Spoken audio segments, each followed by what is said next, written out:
আন্তর্জাতিক মহাকাশ স্টেশনটি তৈরির কাজ শুরু হয়েছিল ১৯৯৮ সালে। তখন থেকেই এটি পৃথিবীর চারিদিকে ঘুরছে।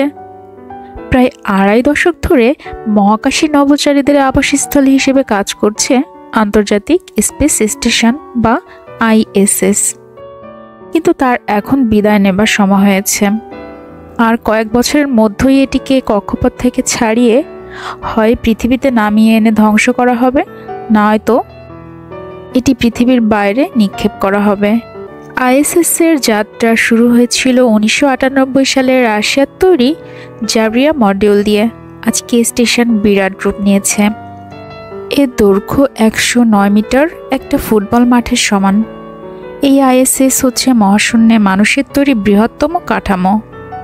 এতে আছে ১৫টি মডিউল, বিশাল ধাতব ফ্রেমের ওপর বসানোর আতিকাই সৌরশক্তির প্যানেল।